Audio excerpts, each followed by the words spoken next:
I'm Miriam, 69 years old, and I was a widow drowning in sorrow on the very day I buried my beloved husband. That's when my own son showed his predatory colors, demanding a party for his girlfriend, calling my grief selfish, then trying to steal my entire inheritance while I was at my most vulnerable. He thought my pain made me an easy target. He never expected his weak mother to unleash a legal firestorm that would become his worst nightmare. Before I begin my story, I just want to say thank you for listening to me pour my heart out. Let me know in the comments where you're listening from and what time it is. I love hearing from you. And if you haven't already, please hit the subscribe button. It helps me more than you know. Now let me tell you what really happened. The scent of lilies and damp earth clung to me, a cloying perfume of finality. My Joseph husband was gone. Today we had laid his earthly shell to rest, and with it, nearly 5 decades of shared laughter, whispered secrets, and the comforting rhythm of a life lived side by side. 69 years I'd walked this earth, and for 48 of them he had been my anchor, my compass, my dearest friend. Now the world felt tilted on its axis, the colors muted, the sounds distant, as if I were moving through a dream, or rather, a nightmare from which I couldn't awaken. Our home, the sturdy brick house on Sycamore Lane that had echoed with Joseph's booming laugh and the patter of our children's feet, felt cavernously empty, yet paradoxically, suffocatingly full of his absence. Friends and family, their faces etched with a sympathy that both comforted and amplified my sorrow, drifted through the rooms after the service, their voices low, their touch gentle. My sister Martha had organized the tea and sandwiches, her practical kindness a small raft in my ocean of grief. Joseph's old army buddies, now stooped and silver-haired themselves, shared gruff, tearful anecdotes, their presence a testament to the good man he had been. Through it all, I moved like an automaton, accepting hugs, murmuring thanks, my heart a leaden weight in my chest. My gaze kept drifting to his favorite armchair, still bearing the faint imprint of his form, or to the bookshelf where his well-thumbed history tomes stood guard. Every object, every familiar corner, screamed his name, his absence. And then there was Gerald. My son. Our son. 38 years old. A man with a life of his own, a life that seemed to have diverged so sharply from the values Joseph and I had tried to instill. He'd stood beside me at the graveside, handsome in his dark suit, but his sorrow felt performative. A well-rehearsed solemnity that didn't quite reach his eyes. While I trembled with a grief so profound it threatened to pull me under, Gerald seemed more concerned with the fit of his tie, the timing of the limousine, the impatient tapping of his expensive shoe on the polished church floor. His girlfriend, Tiffany, a woman of 32 whose brightly lacquered nails and expensive too-tight dress felt jarringly out of place amidst the somber tones of our mourning, clung to his arm. Her condolences to me had been brief, a fleeting pat on my shoulder, her eyes already scanning the room, assessing perhaps the quality of the silver or the size of the inheritance she imagined was now in play. I tried to be charitable, to tell myself she was young, perhaps unused to the solemnity of such occasions, but a cold knot of unease tightened within me whenever I saw her whisper in Gerald's ear, his expression shifting from feigned concern for me to a flicker of something else, calculation, perhaps even a predatory anticipation. Back at the house, while Martha and a few dear friends served refreshments, I saw Gerald in quiet, intense conversation with Tiffany in the dining room, near Joseph's old mahogany sideboard. They weren't speaking of Joseph, not of his kindness, his integrity, his humor. I caught snippets: the market, appraisal, probate. My blood ran cold. Were they truly discussing the disposition of Joseph's things, of our things, on the very day I had buried him? I must have swayed, for Martha was suddenly at my side, her arms supporting me. Miriam dear, you need to sit. You're white as a sheet. She guided me to a chair, but my eyes remained fixed on my son. He saw me looking, offered a quick artificial smile, and then steered Tiffany towards the buffet table, his hand lingering a little too long on the small of her back. The intimacy of their gesture, the casual normalcy of it amidst my earth-shattering grief, felt like another betrayal. Later, when most of the guests had departed, leaving behind a lingering scent of coffee and sympathy, Gerald approached me. Tiffany hovered nearby, examining a crystal vase with an appraising eye. "Mom," Gerald began, his voice adopting that overly solicitous tone he used when he wanted something, "you must be exhausted. Tiffany and I were thinking, well, Tiffany's birthday is tomorrow, you know." I stared at him, my mind struggling to process the abrupt shift in subject. Tiffany's birthday. Yes, I vaguely recalled him mentioning it some weeks ago before Joseph's sudden decline. Is it, dear? I murmured, my voice flat. It is, Tiffany chimed in, turning from the vase, her smile bright and entirely out of place. The big 3 too. And Gerald was planning this amazing party for me, a sort of pre-celebration tonight with some really important people he wants to impress, and then a bigger thing tomorrow. We'd already booked the caterers for tonight here at the house before. She waved a dismissive hand as if Joseph's death were a minor scheduling inconvenience. A cold dread, sharper and more specific than the general unease I'd felt earlier, began to creep up my spine. Here? I asked, my voice barely a whisper. Tonight. Well, yes, Gerald said, a hint of impatience now lacing his tone. Obviously things are different now. But Tiffany's parents are expecting to come, some of her influential friends too. It's all arranged. It would be terrible to disappoint everyone, especially Tiffany on her special day. He looked at me, his eyes holding not sympathy for my loss, but a clear, hard expectation. We thought, a quiet gathering. Might even cheer you up, Mom. A little life in the house. Cheer me up? On the day I buried my husband of nearly 50 years, he wanted to fill my home with the noise of strangers celebrating his girlfriend's birthday? The opportunism of it, the chilling disregard for my grief for Joseph's memory was breathtaking. I saw the way Tiffany was looking at him, a small, expectant smile playing on her lips. I saw the impatience in my son's stance, the way his fingers drummed on the table. He wasn't just thinking about Tiffany's birthday. He was thinking about his important people, his networking, his ambitions. And his grieving mother, the fresh grave of his father, were clearly just obstacles to be managed or worse, ignored. The knot in my stomach tightened. This wasn't just insensitivity. This felt like something far colder, something predatory. He was looking at his future, and I, and the legacy of his father, seemed to be receding into a past he was eager to shed. The full horror of his request, of what he was truly capable of, hadn't landed yet, but the premonition was there, dark and suffocating. This day of mourning was far from over. A new kind of sorrow, a more personal betrayal, was just beginning to cast its long, cold shadow. Gerald's suggestion that my home, still echoing with the finality of his father's departure, should host his girlfriend's birthday party that very night, hung in the air like a poisonous vapor. I stared at him, my son, searching his face for any flicker of the boy I had raised, any hint of shared sorrow or basic human decency. I found none. Only a hard, impatient glint in his eyes, a reflection of Tiffany's expectant pout from across the room. Gerald, I began, my voice barely a whisper, fighting against the tremor that threatened to undo me. Please. Not today. Today is for your father. For mourning. I gestured vaguely around the room, where the scent of condolence lilies still hung heavy. Tiffany's birthday. Surely it can wait? Or be celebrated elsewhere? His face tightened, that petulant set to his jaw I knew so well. Wait.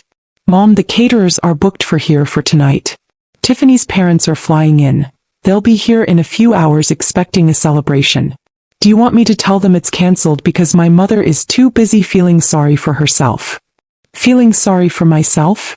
The accusation, so callous, so dismissive of the raw wound in my soul, almost made me gasp. Gerald, your father, my husband of nearly 50 years, was buried this morning. That's when he truly turned on me, his voice rising, laced with a chilling venom. And what am I supposed to do about that, huh? He's dead. Dead and gone. Life doesn't stop, Mother. Tiffany's alive, she's here, and she deserves to have her special day. If you can't even bother to make an effort for her, for me, after all I do. All you do. I interrupted, a flicker of my old fire igniting through the grief. What exactly is it that you do, Gerald, besides expect? He took a step closer, his eyes narrowed. Look, he hissed, his voice low and threatening, if you won't help me host Tiffany's birthday, if you're going to be this selfish with your grief, then you can just enjoy living alone forever, Mom. Don't expect me or Tiffany to come around here again, bothering you with our presence. The threat, so baldly stated, my cooperation in exchange for his continued, however superficial, presence in my life, left me cold.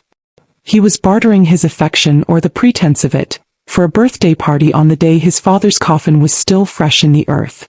Tiffany, who had sidled up during this exchange, placed a perfectly manicured hand on Gerald's arm, her expression a mixture of feigned sympathy for me and triumphant support for her man.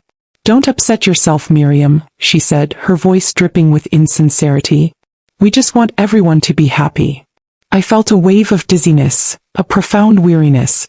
My defenses, already so battered by grief, were crumbling. I wanted them gone. I wanted the day to be over. I wanted to crawl into bed and not wake up. "Fine," I whispered, the fight draining out of me. "Do whatever you want. Just leave me be." A predatory gleam flickered in Gerald's eyes. He mistook my utter despair for acquiescence, my emotional exhaustion for compliance. "Great. Knew you'd see reason, Mom," he said, his tone instantly brightening. "All false bonhomie now. Now there are just a few, papers Dad wanted you to look over. Estate stuff. Just routine. Since the lawyer will need them and you're here, we might as well get them signed while Tiffany and I get things ready for tonight, right?" He produced a sheaf of documents from his briefcase, placing them on the dining table beside a pen. My mind was a fog of sorrow in his cruel words. Enjoy living alone forever. Estate stuff. Robert had always handled these things. I trusted Robert. Gerald was Robert's son. A part of me, the mother part, still desperately wanted to believe in some sliver of goodness within him despite everything. I can't focus on this now, Gerald," I said, my head throbbing. "It'll just take a minute, Mom," he urged, his voice a little too smooth. "Just sign here and here. It's mostly just to confirm your dad's beneficiary, standard procedure. Help speed things up." He pointed to several signature lines, his finger hovering. Numbly, my vision blurred with unshed tears, barely able to see the print, let alone comprehend it. I scrawled my name where he indicated. He also mentioned a small transfer from our joint emergency account to cover some of Dad's outstanding bills, and the unexpected costs of the caterers for tonight, given the circumstances. Pushing his phone with the banking app towards me for an authorization I was too distraught to question properly. He said it would be easier if he handled it all. I just wanted him to leave me alone with my grief. In my profound vulnerability, surrounded by the remnants of the funeral flowers and the crushing weight of his earlier ultimatum, I complied, my signature a shaky testament to my broken spirit. He gathered the papers, a satisfied smirk playing on his lips, which he quickly masked with a look of filial concern. "They're all done. You get some rest, Mom. Tiffany and I will make sure tonight is memorable." He and Tiffany then swept out, presumably to start their party preparations, leaving me alone in the sudden, deafening silence. A terrible premonition settled over me, a feeling that I had just done something irrevocably wrong, that my son's opportunism on this day of all days had extended far beyond a disrespectful birthday party. The chill I felt had nothing to do with the March air. It was the ice of a betrayal so profound, so calculated, it threatened to freeze the very marrow in my bones. His words, "Enjoy living alone forever," echoed, no longer just an emotional threat, but something that now felt ominously tied to the papers I had so foolishly signed and the money he had so easily accessed. The night of Joseph's burial, the night my son Gerald had demanded I host his girlfriend Tiffany's birthday party, passed in a blur of suffocating darkness. I'd locked my bedroom door, a futile gesture against the violation that had already occurred in my heart and, I suspected, in my home. Muffled sounds of music, jarringly upbeat, and shrill laughter had seeped under my door, each note a fresh desecration of Joseph's memory. I lay curled on my bed, the bed I had shared with my husband for nearly half a century, and wept until my eyes were swollen slits and my body ached with a grief so profound it felt physical. Gerald's threat, "Enjoy living alone forever," played on a cruel loop in my mind, a soundtrack to my despair. The next day and the one after were shrouded in a similar haze. Gerald and Tiffany were conspicuously absent, no doubt recovering from their celebration, or perhaps strategically avoiding me. A few dear friends called, their voices a balm, but the house itself felt tainted, heavy with my son's recent cruelty. The vague unease I'd felt when Gerald had pressed those papers on me, when he'd so smoothly facilitated that small transfer, began to solidify into a cold, hard knot of dread in the pit of my stomach. He had been too eager, too slick, his eyes holding a predatory gleam I'd been too grief-stricken to fully process at the time. It was on the third morning after the funeral, as I sat alone at the kitchen table trying to force down a piece of dry toast, that a letter from the bank arrived. It was a routine notification, something about a large withdrawal triggering a standard alert. Large withdrawal? My heart began to hammer against my ribs. I hadn't made any large withdrawals. With trembling fingers, I found my laptop, Robert's old machine, and logged into my online banking, something I did regularly but hadn't had the heart for since before Joseph fell ill. The numbers on the screen swam before my eyes. I blinked, trying to focus. The joint emergency account, the one Joseph and I had so carefully built for true crises, had a balance far, far lower than it should have been. A huge sum, 5 figures, nearly depleting it, had been transferred out on the afternoon of Joseph's burial. The recipient? A generic holding company I didn't recognize. A wave of nausea washed over me. Gerald. Had to be Gerald. His small transfer to cover outstanding bills and caterers had been a monstrous lie. He had plundered our emergency fund, the money I might desperately need now that I was truly alone. Then with a sickening lurch I remembered the papers. The estate stuff he'd pressured me to sign when I was half mad with grief. I'd pushed them aside after he left, unable to bear looking at anything official. Now a terrible urgency propelled me. I found the thin sheaf of documents on the dining room sideboard where he'd left a copy for me. My signature, shaky and tear-blotched, was on several pages. I spread them out, my vision clearing with a terrifying, adrenaline-fueled focus. They weren't routine. One was a broad power of attorney, giving Gerald sweeping control over all my financial affairs and property. Another was a consent form to change the beneficiary designations on Joseph's life insurance policy, the one meant solely for me, to include Gerald as a 50% recipient. A third, even more chilling, was an application for a substantial home equity line of credit against my house, with Gerald listed as a co-applicant and primary drawer. He wasn't just after ready cash, he was making a systematic play for everything. His father's legacy, my security, my very home. The full, calculated ruthlessness of his actions struck me with the force of a physical blow.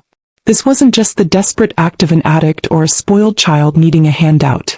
This was a cold, predatory strike, planned and executed on the day of his father's burial, exploiting my deepest vulnerability. His earlier threat, enjoy living alone forever, now took on a far more sinister meaning. He didn't just mean emotional abandonment. He meant to strip me of everything, leaving me destitute and at his mercy. The grief for Joseph, still a raw, open wound, was suddenly joined by a different kind of agony. The devastating realization that my own son, the child I had nurtured and loved, was capable of such profound, calculated betrayal. The sorrow didn't lessen, but it was now shot through with something else. Something hard and sharp, an unyielding, incandescent fury. I thought of Robert, of his integrity, his hard work, the love he had poured into providing for us. I thought of the sacrifices I had made, raising Gerald alone after Robert's illness took him from our business partnership years before his death. And then I thought of Gerald's sneering face, his greedy eyes, his utter lack of compassion. The fragile, weeping widow who had signed those papers in a daze was gone. In her place stood a woman carved from ice and fire. He had called my grief selfish. He had threatened me with loneliness. He had tried to steal my future. He had mistaken my heartbreak for permanent weakness, my love for eternal compliance. He was about to learn how devastatingly wrong he was. My mind, once clouded by sorrow, was now terrifyingly clear. I would not let him destroy me. I would not let him desecrate Joseph's memory by plundering everything we had built together. This was no longer about a mother trying to save her wayward son. This was about survival. This was about justice. And Miriam Washington would have it. My first call, I decided, my hand reaching for the phone with a new steely steadiness, would be to Joseph's lawyer, a man who had known and respected my husband for 40 years. Gerald had started this war on the day he buried his father. I would make damn sure he lived to regret it. The icy fury that had replaced my grief was a strange companion. It didn't rage and storm. Instead, it settled deep within me, a cold, hard core of certainty. My son Gerald had not just disrespected his father's memory and my sorrow. He had systematically tried to plunder everything Joseph and I had worked our entire lives for. He had used my most vulnerable moment, the day I buried my husband, as an opportunity for theft and deceit. This was not a lapse in judgment fueled by grief or desperation. This was calculated, predatory cruelty. And it had to be met not with a mother's tears, but with the unyielding force of justice. The first name that came to mind was Arthur Henderson. Arthur had been Joseph's lawyer for over 40 years, but more than that, he had been one of Robert's closest, most trusted friends. They'd played golf together, debated politics over shared bottles of bourbon, and seen each other through life's myriad triumphs and tragedies. If anyone would understand the sanctity of Joseph's legacy and the depth of this betrayal, it would be Arthur. My hand was steady as I dialed his office number the next morning. His secretary, recognizing my name, put me through immediately. Arthur's voice, usually so robust and cheerful, was somber with condolence. "Miriam, my dear Miriam," he said, his tone gentle. "I was so deeply sorry to hear about Joseph. A great man. A true friend. How are you holding up?" "Arthur," I said, my own voice surprisingly firm, "I need to see you. Urgently. It's about Joseph's estate. And Gerald." There must have been something in my tone, a chilling undercurrent that belied the usual platitudes of a grieving widow, because he didn't hesitate. "My office, 1 o'clock this afternoon? Will that suit?" The hours until then crawled by. I gathered the bank statements showing the massive unauthorized transfer, the deceptive documents Gerald had pressured me to sign, or tried to pressure me into signing, as I now saw some pages remained mercifully blank where my grief-addled hand had refused to move further. Each piece of paper felt like a fresh stab to the heart, a testament to my son's avarice. Arthur Henderson greeted me with a warm, sad hug, his eyes, behind his spectacles, full of genuine sympathy. His office, lined with law books and framed photos of his own family, felt like a haven of order and integrity after the chaos and deceit of my own home.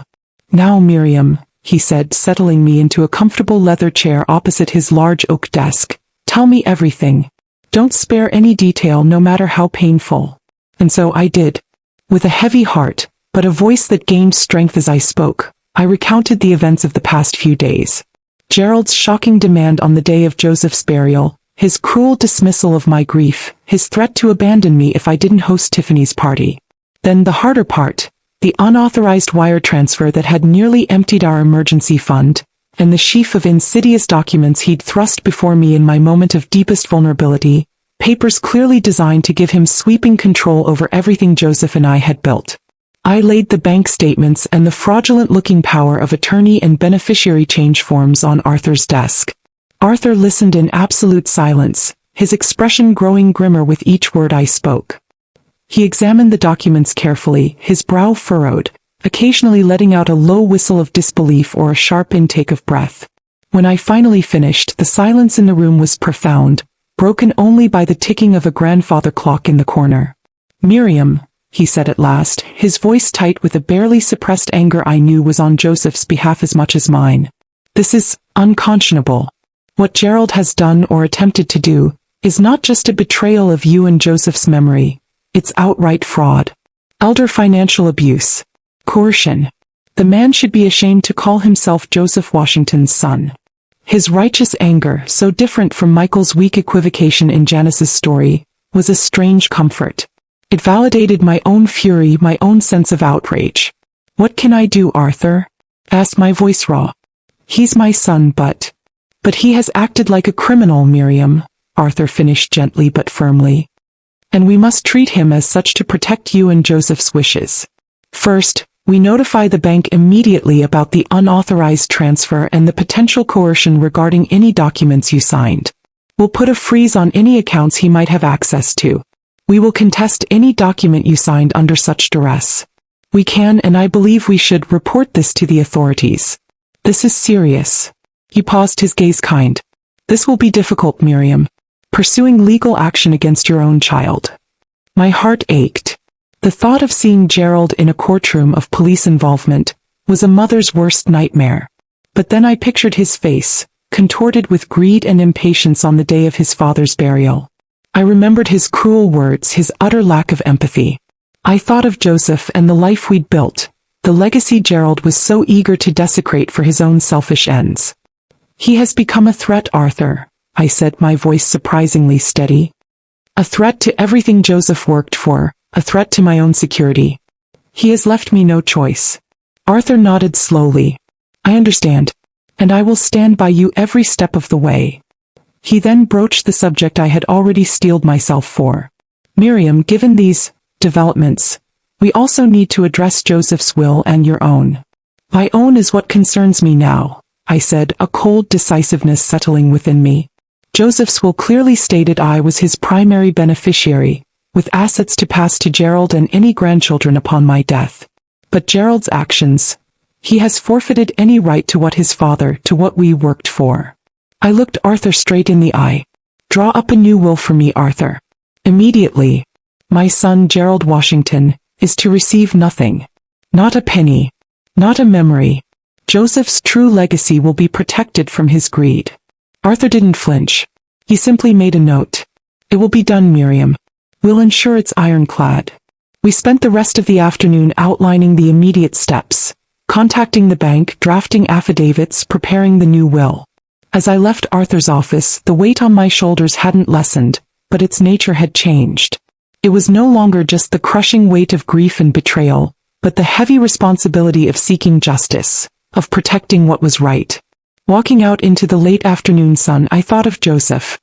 He deserved to be honored, remembered with love and respect, not with the squalid grab for cash his son had initiated. An idea began to form. I would still have a gathering. Not Tiffany's vulgar birthday party, nor the somber, grief-stricken collection of mourners from the other day. I would host a proper wake, a celebration of Joseph's life, filled with his dearest friends, good food, warm memories, and shared stories. It would be a testament to the man he was. And perhaps, just perhaps, it would also be the perfect stage to ensure that Gerald's true character, his appalling disrespect, was understood by those whose opinions truly mattered. The legal battle would be one front. The battle for Joseph's honor and my own dignity would be another. And I, Miriam Washington, was prepared to fight on both. In the week following my meeting with Arthur Henderson, a strange, almost surreal calm settled over me. The legal machinery had been set in motion. Banks notified of fraud. Accounts Joseph and I held jointly now closely monitored or frozen to prevent further plundering by Gerald, and Arthur's team meticulously preparing the case against my son. The new will, concise and brutal in its exclusion of Gerald, was signed, witnessed, and safely filed away. Each step, though painful, fortified my resolve. Now, all that remained was to honor Joseph properly, and in doing so, to ensure Gerald's betrayal did not remain a secret festering only in my heart. I decided to host the wake for Joseph the following Saturday evening. Not a somber, tear-soaked affair, but a gathering of warmth and remembrance, a true celebration of his well-lived life, filled with the people who had genuinely loved and respected him. I called his oldest friends, Judge Abernathy, Dr. Coleman, his former business partners, members of his beloved jazz club, our dear neighbors, and of course my sister Martha and our closest family. I told them I wanted to share stories, to raise a glass to Joseph, to fill my home with the kind of camaraderie he had always cherished. To my surprise, and perhaps a testament to his own colossal arrogance and obliviousness, Gerald called me midweek, his tone almost conciliatory. Mom, I hear you're having some people over for Dad on Saturday. Tiffany and I will be there, of course. To, support you. That would be appropriate, Gerald, I replied, my voice carefully neutral. Support me? Or ensure I hadn't yet discovered the full extent of his thievery and his attempts to secure my entire inheritance. He likely thought I was still the grieving, malleable widow he could easily manipulate, perhaps even hoping to press me further about those estate documents. Tiffany, I imagined, would be eager to assess the value of the mourners and the household contents. Let them come. Their presence would only make the coming denouement more impactful. Saturday evening arrived, and my home, for the first time since Joseph's passing, felt alive again, though with a bittersweet energy. Friends filled the rooms, their voices a low murmur of shared memories and gentle laughter as they spoke of Joseph. Photos of him, from his dashing youth to his distinguished silver-haired years, were everywhere. His favorite jazz played softly in the background. It was exactly as it should be, a loving tribute. Gerald and Tiffany arrived fashionably late, a study in performative solemnity. Tiffany, in an elegant black dress that was perhaps a shade too cocktail party for a wake, offered me a brief, cool hug. Gerald clapped a few old friends of his father on the back, his expression carefully mournful. but his eyes kept darting towards me, assessing, calculating. They clearly expected a subdued, grieving widow, perhaps one they could still work on regarding those papers. After an hour or so, when most had shared a memory or a quiet word with me, I gently tapped a spoon against my glass. A hush fell over the room. Arthur Henderson, present as both Joseph's dear friend and my legal counsel, gave me a subtle, encouraging nod from across the room. A younger associate from his firm, a Mr. Davies, stood discreetly near the doorway, a slim briefcase in his hand. "My dearest friends," I began, my voice clear and stronger than I'd felt in weeks. "Thank you all for being here tonight, for filling Joseph's home with your love and your memories of him. He cherished each and every one of you." I paused, my gaze sweeping across their kind faces, then deliberately settling on Gerald, who stood beside Tiffany, a look of impatient piety already forming on his lips.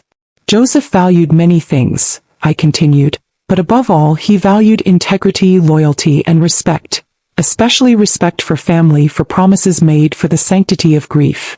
My voice trembled slightly, but I pressed on. "That is why it has been so profoundly painful for me to discover that not everyone shares those values, even those closest to us." A few uneasy glances were exchanged. Gerald shifted his weight, a frown creasing his brow. Tiffany's smile faltered. "On the very day I buried my husband," I said, my voice now imbued with a cold, hard anger I no longer tried to conceal, "my son Gerald saw fit to demand that I host his girlfriend's birthday party in this house that very night. He told me my grief for his father was selfish. He threatened to abandon me to ensure I would live alone forever if I did not comply with his wishes." A collective gasp went through the room. Judge Abernathy's jaw tightened. Aunt Martha's hand flew to her mouth.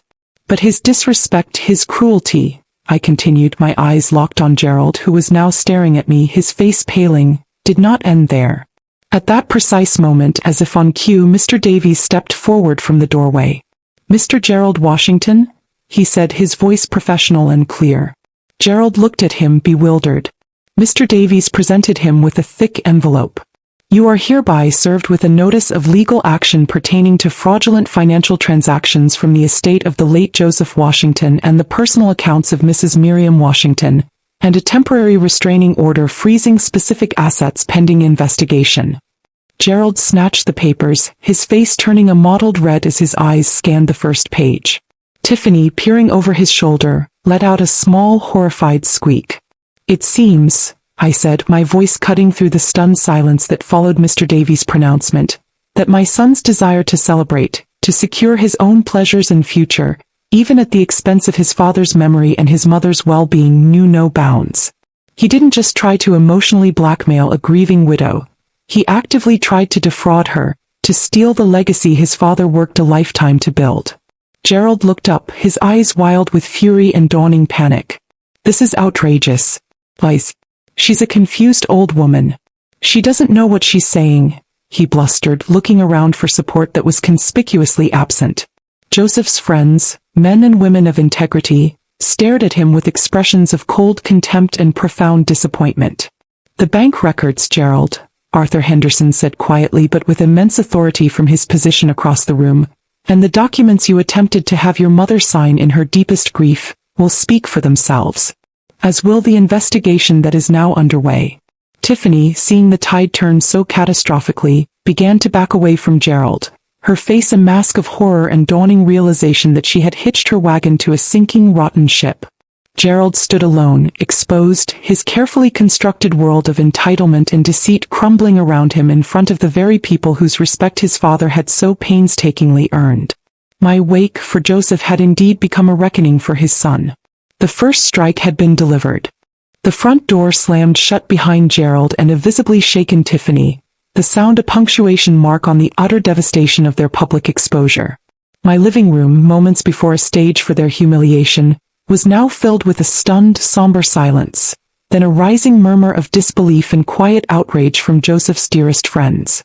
One by one they came to me, their faces etched with sorrow for my loss, for Joseph's memory, and with a new, fierce protectiveness towards me. Judge Abernathy, his voice tight with anger, assured me that Arthur Henderson and he would see that Gerald faced the full consequences of any fraudulent actions. My sister, Martha, simply held my hand, her grip a lifeline. In their eyes, I saw not pity for a victim, but respect for a woman who had chosen to fight an unbearable betrayal with truth. The days that followed the wake were the beginning of Gerald's unraveling. Arthur Henderson moved with swift efficiency. The unauthorized wire transfer was already being investigated by the bank's fraud department. The documents Gerald had tried to pressure me into signing were scrutinized. Thankfully, my grief-addled state had meant I hadn't signed the most damaging ones, giving him outright control of the estate. But his intent was clear. The accounts he had access to were frozen. His attempt to bleed Joseph's legacy dry was stopped dead in its tracks. Legal notices followed. A civil suit was filed to recover the stolen funds and to nullify any advantage he might have gained from documents signed under duress or false pretenses. Arthur also strongly advised, given the evidence of deliberate exploitation, that we report the matter for potential criminal investigation, especially concerning the unauthorized transfer. The decision to proceed with that was agonizing, but each new revelation of Gerald's calculated greed hardened my resolve. This wasn't just about money. It was about a profound violation of trust, an abuse of his filial position at my most vulnerable moment. The social fallout for Gerald was immediate and brutal. Joseph's friends were pillars of our community. Word of Gerald's despicable behavior on the day of his own father's burial, his attempt to defraud his grieving mother, spread like a cancer through their circles. Invitations to social and business functions dried up for him. Old acquaintances crossed the street to avoid him. The important people he and Tiffany had been so desperate to impress now viewed him with contempt. Tiffany, as I'd suspected, was not one for weathering storms she hadn't personally benefited from creating.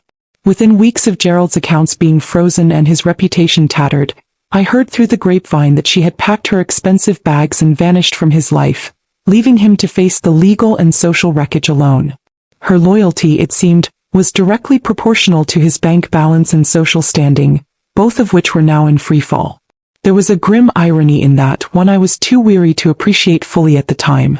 The new will Arthur had drafted was a simple, clear document. It established a trust to manage Joseph's and my assets for my lifetime, with specific bequests to my sister, a few cherished nieces and nephews, and a significant portion to the community literacy program Joseph had so passionately supported. Gerald's name was conspicuously, irrevocably absent. Arthur made sure a copy, or at least the pertinent sections detailing his disinheritance, reached Gerald through his own increasingly beleaguered lawyer. I didn't need to imagine his reaction. His subsequent desperate, rambling voicemails, alternating between rage, pathetic self-pity, and clumsy attempts at manipulation, told me everything. I didn't return his calls. There was no triumph in watching my son's life implode, only a profound aching sadness for the boy he had been and the man he had refused to become.